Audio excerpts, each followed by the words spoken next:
త్రివిక్రమ్ గారు ఎన్నో అద్భుతమైన సినిమాలు తీశారు, తీస్తూనే ఉన్నారు. ఈ సినిమా విషయంలో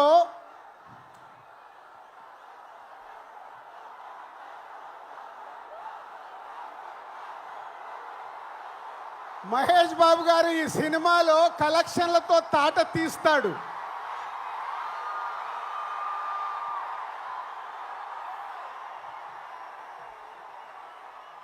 అంటే త్రివిక్రమ్ గారు హీరో గారి క్యారెక్టర్ రాసిన విధానం మీరు నిన్న ట్రైలర్లో చూశారు. నేను చూసిన ఎపిసోడ్స్లో ఆ ట్రైలర్లో మీరు చూసింది నేను చూసింది కానీ నాకు గుర్తుకొచ్చిన సినిమాలు తెలుసా? ఒక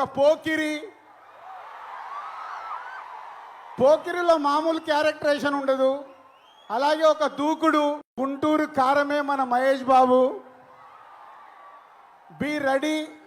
ఈ సంక్రాంతికి ఎంత పెద్ద పండగ అంటే మహేష్ గారి అభిమానులకి సినిమానే కాదు, మహేష్ బాబు గారు ఈ మధ్య లాస్ట్ 3-4 ఫిలిమ్స్ నుంచి ప్రతి సినిమాలో ఒక సాంగ్కి డ్యాన్స్ ఇరగదీస్తున్నాడు. అది మీకోసం. ఈ సినిమాలో ఆ కుర్చీ పాట మీరు ప్రిపేర్ అయి ఉండండి. ఆ పాట ఎప్పుడు వస్తుందా మీరు సినిమా చూసేటప్పుడు. సో ఈ 12వ తారీఖు గుంటూరు కారం ఓన్లీ గుంటూరుకు మట్టుకే కాదు, తెలుగు ప్రేక్షకులు ఎక్కడ ఉన్నా ఈ గుంటూరు కారంతో ఆ ఆనందాలు, అంటే ఈ మిర్చి మామూలు మిర్చి కాదు కదా, అలాంటి ఆనందాలు మనకు అందుతాయి. ఒక బ్లాక్ బాస్టర్ సినిమా ఈ సంక్రాంతికి రాబోతుంది. Be ready. మేము చాలా సంవత్సరాల నుంచి సినిమా ఫీల్డ్లో ఉంటూ సినిమాలు తీస్తూ జర్నీ చేస్తుంటే మా ఫ్రెండ్షిప్ కాస్త నాలాగే చిన్నబాబు గారు ప్రతి సినిమాని ఇంట్రెస్ట్గా ఎప్పటికప్పుడు ఫాలో చేస్తూ సక్సెస్లు తీస్తున్నారు. చిన్న సినిమా మొన్నే మేడన్ తీశారు.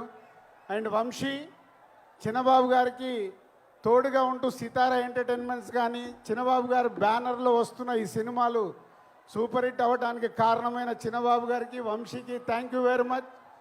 ప్రొడ్యూసర్స్గా సక్సెస్ సాధించడం అంత ఈజీ కాదు, చాలా కష్టాలు ఉంటాయి. కానీ వారి ఇద్దరి జర్నీ అద్భుతంగా ఉంది.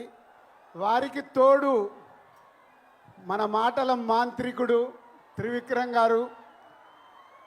వాళ్ళకి అన్ని సినిమాలకి వెనుకాల ఉండి ఆ బ్యానర్ని సక్సెస్ఫుల్గా నడిపిస్తున్న త్రివిక్రమ్ గారు కూడా థ్యాంక్ యూ సార్. ఎందుకంటే అన్ని సినిమాల్లో ఆ సక్సెస్ను మేము కూడా ఎంజాయ్ చేస్తున్నాం కాబట్టి ఈరోజు మీ అందరికీ నేను థ్యాంక్ యూ చెప్పాలి. సో గుంటూరు కారం అనగానే ఫస్ట్ ఈరోజు మన red Thaman. So Thaman already 3 పాటలు రిలీజ్ అయ్యి మొన్నే కుర్చీ మడత పెట్టేసి